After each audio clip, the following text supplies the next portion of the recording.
Perkenalkan, nama saya Agustinus Krisman, NIM 20520120. Saya adalah salah satu mahasiswa program studi Ilmu Pemerintahan STPMD APMD Yogyakarta.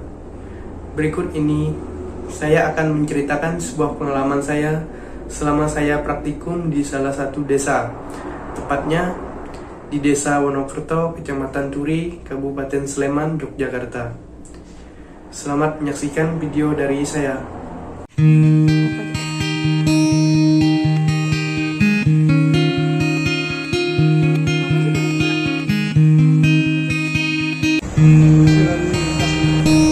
Desa Wonokerto merupakan salah satu desa yang terletak di kaki Gunung Merapi.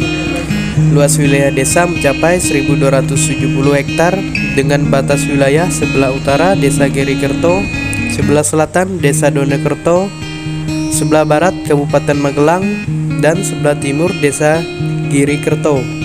Dengan jumlah padukuhan ada 13 padukuhan, jumlah RT 63 RT dan 29 RW.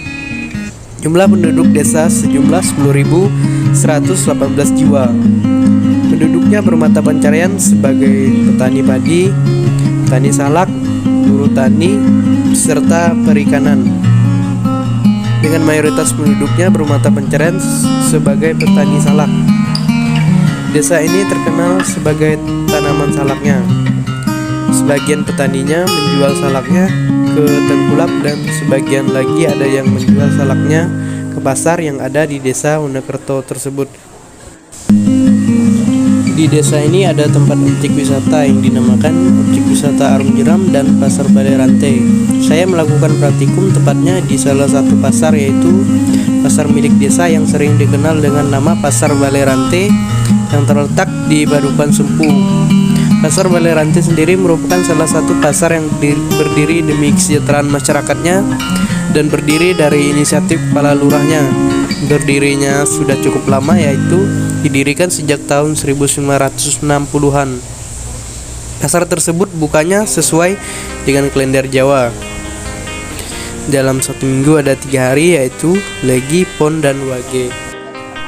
Di pasar tersebut telah dibukanya tempat sewa kios dan los. Kios tersebut berjumlah 20 kios dan 110 los.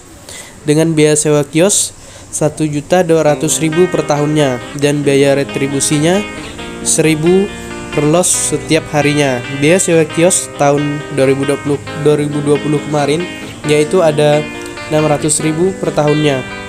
Dikarenakan pengaruh COVID-19 jadi diringankan harganya, dan tahun 2021 biaya sewa kios ada 1 juta per tahunnya.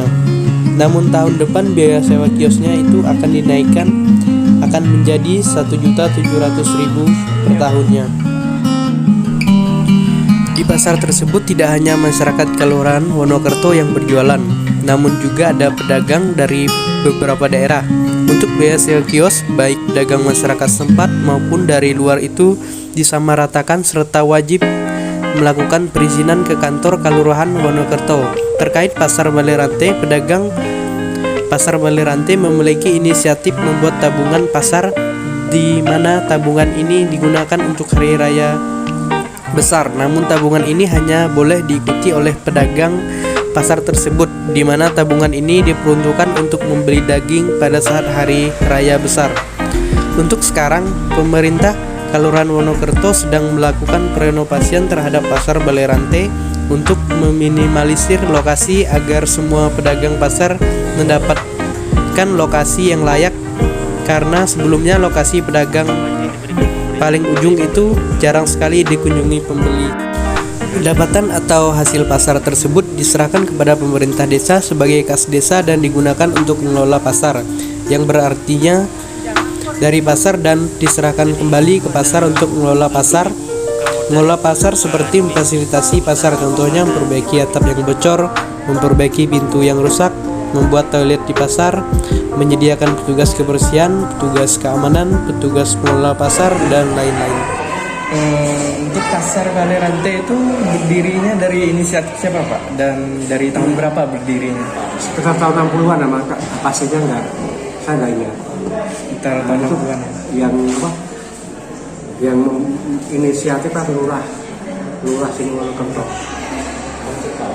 Pak Lurah Wonokerto pada masa itu. Nah, untuk biaya kan ada biaya redistribusi ya, ada ya. Berapa biaya redistribusi per harinya? 1.000 ya.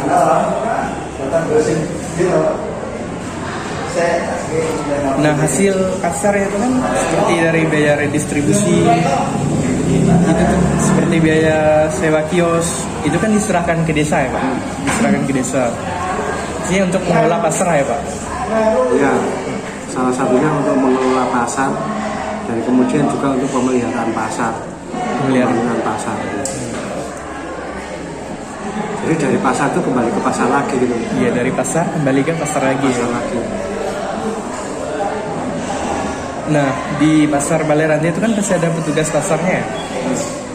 Terdiri dari apa saja Itu petugasnya? kan petugasnya ada petugas kebersihan, petugas penarik bersih, Menarik. dan petugas keamanan.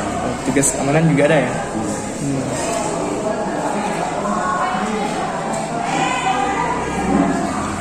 Nah, pasar Balai Rantai kan ada pasar desa ya. Berapa biaya sewa kios losnya Pak untuk masyarakatnya? Berapa? Kalau los itu tidak sewa mas, Tidak sewa ya? cuma bayar retribusi. Kalau kios itu bayar 1 juta per tahun. 1 juta ya? Masih ditarik distribusi.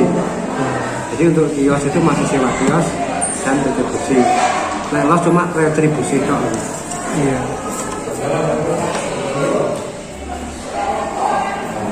Nah, pasar itu kan termasuk BUMDes ya? Ya. BUMDes kan? Nah, Selain dari pasar itu, apa lagi BUMDes yang ada di kelurahan ini? itu pengelola tentang tanah desa. Tanah desa ya? Kemudian Pertasop yang sebelah. Iya. Kemudian ada wisata desa. Wisata desa ya? Nah, pasar Balai Rantai itu bukanya apakah setiap hari Pak? Pas hari pasaran. Pas hari pasarnya? Seperti hari apa aja? Pon lagi. Tapi saat ini tuh kita memohon kepada itu loh. Pedagang pasar terutama kios itu bisa buka setiap hari. Iya. Ternyata banyak yang buka setiap hari. Iya.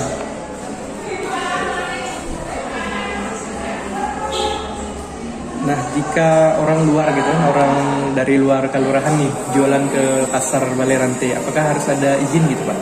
Iya, harus ada izin. Harus ada izin ya? Kalau orang asal dari sini nggak ada ya? Sama. Sama juga ya? Izin. Harus ada izin semua ya? Iya. Itu aja sih Pak. Oke. Terkait peraturan yang ada, pasar Balai Rantai tersebut sudah dibuat perdes. Semua masyarakat pedagangnya pun telah mentaati peraturan tersebut dengan cara aktif dalam membayar atau melengkapi biaya sewa kios dan retribusi los. Jika dilihat dari perekonomian masyarakat pasar sekarang ini, untuk sekarang ini masih banyak warga dagang pasar Balai Rantai yang tutup dikarenakan pengaruh COVID-19 tahun lalu. Akibat perekonomian masyarakat yang masih kurang stabil dikarenakan pengaruh faktor melemahnya modal pedagang pasar tersebut. Dari permasalahan tersebut, saya menganalisis melalui perspektif 5G, yaitu governing, di mana dalam permasalahan tersebut salah satu upaya yang dilakukan oleh pemerintah Kelurahan Wonokerto adalah dengan mengeluarkan kebijakan untuk meringankan biaya sewa kios selama masa pandemi COVID-19 dengan tujuan untuk membantu serta meringankan beban para pedagang yang berjualan di pasar Balai Rantai tersebut.